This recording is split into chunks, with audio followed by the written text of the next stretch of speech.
Hello children, welcome back to your next English class, and I want to start your next poem in your Living English book. In the Bazaars of Hyderabad this poem is in your third chapter, section 3, and the poem in the Bazaars of Hyderabad is written by Sarojini Naidu, and it is a brilliant piece of writing by the Indian woman poet, this Sarojini Naidu, as she was an Indian political activist as well as a poet also. She was an important figure in Indians' struggle for independence from colonial rule. Okay, and Naidu's work as a poet earned her the sobriquet Nightingale of India by Mahatma Gandhi, and she was called Kokila by Rabindranath Tagore.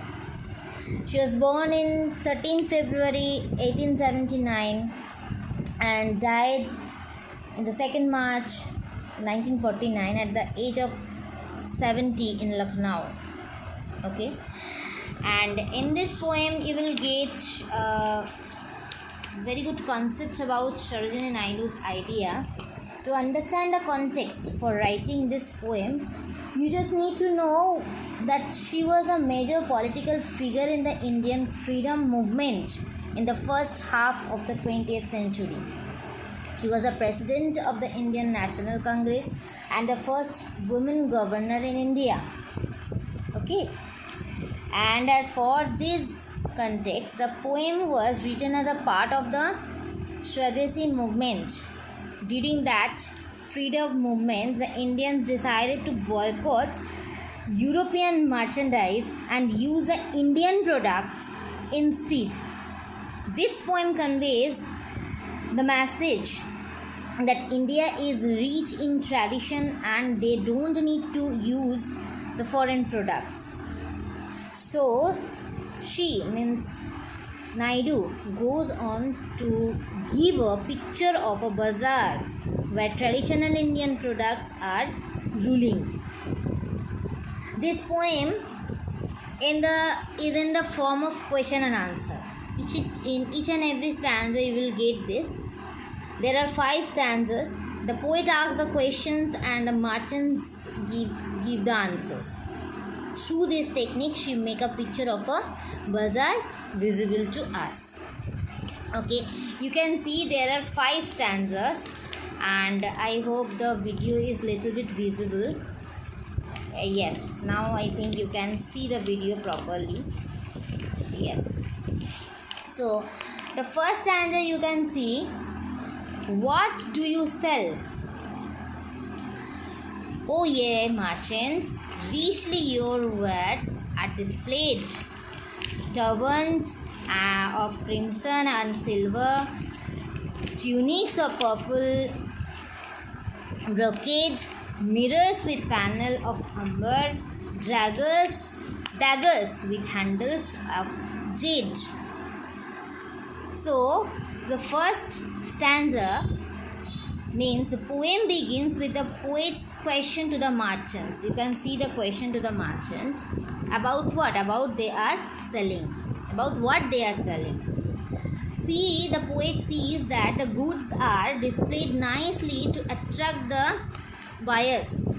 The merchants reply that they are selling crimson, deep red, and silver colored turbans, purple brocade tunics, and mirrors with amber frame, and daggers with handles made of jade, a green stone. Okay, it was the first stanza. In the next stanza, second stanza, you can see she was questioning to vendors.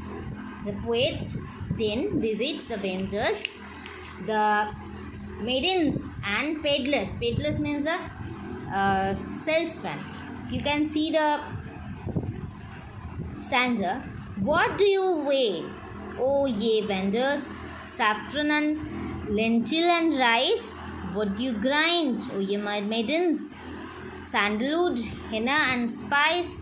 They are giving reply answer. What do you call, O ye peddlers? Chessmen and ivory dice. This is a second stanza. Okay, there the poet visits the vendors and the maidens and the peddlers. Peddlers means a salesman. Okay. She asks the vendors what they are doing for sale.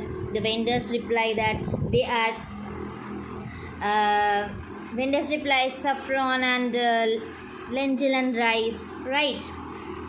And then she was asking the question to maidens, and thus she was asking questions to peddlers, and all are giving answer. Okay, first the vendors reply that they are grinding. The reply comes that they are grinding this sandalwood, henna, spice, right? When poet asks to maidens, vendors and maidens, one by one they are giving answer. First vendors gave answer saffron and lentil, the rice. Then maidens gave the answer they are grinding sandalwood and henna and spice. Then the peddlers means a salesman, they are asked what they are calling. What do you call this? You can see the line. As their trade cry, they say that they are selling chessmen and dice made from ivory for the game of chess. Go to the next stanza, means third stanza. What do you make, O ye goldsmith? Now the poet goes to the goldsmith and asks them what they are making. They are giving answer wristlet, anklet and the ring. And the answers, they are making wristlet, anklet and the ring. Bells for the feet of blue pigeons, frail as a dragonfly's wing. Girdles of gold for dancers, scabbards of gold for the king. There are the meaning it's written here. Girdles means bells, scabbards means covered for short. Okay, so when the poet goes to goldsmith and asks what they are making, they are answering wristlet, anklet, reed to aronas and bells to be tied to the feet of blue pigeon.